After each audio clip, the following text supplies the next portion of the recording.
Bonjour à tous. À la une ce vendredi, l'hôpital de Lons-le-Saunier sous tension dans le Jura. L'établissement est actuellement pointé du doigt par la Cour des comptes. Dans un rapport publié fin mai, l'institution évoque une situation jugée particulièrement préoccupante entre 2019 et 2024, avec un déficit qui a frôlé les 22 millions d'euros. Parmi les critiques des patients parfois délaissés, un manque d'effectifs et des infrastructures vieillissantes. La Cour des comptes appelle à la mise en place d'un plan de redressement immédiat avec l'appui de l'Agence régionale de santé.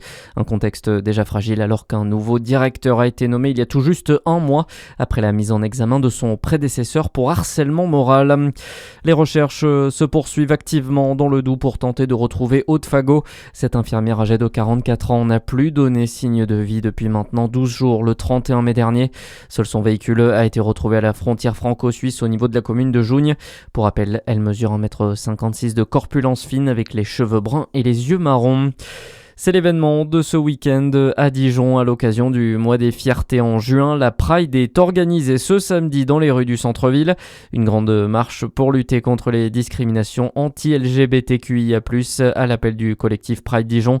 Parmi ses revendications, l'association demande la fin de la répression et de l'intimidation policière lors des manifestations ou encore la défense du quartier libre des Lentillères.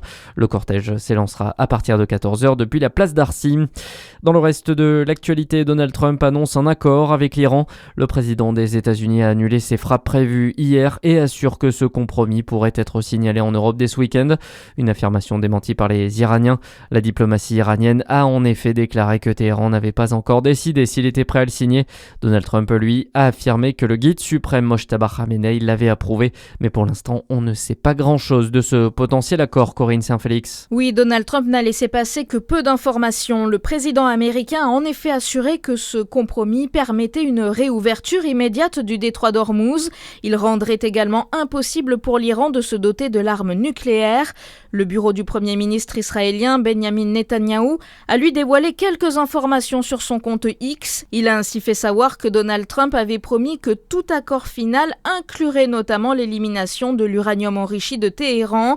Les Israéliens qui demandent également la fin du soutien de l'Iran aux mouvements régionaux comme le Hezbollah au Liban. Et en parallèle, les funérailles de l'ancien guide suprême iranien Ali Khamenei sont reportées à fin juin, début juillet.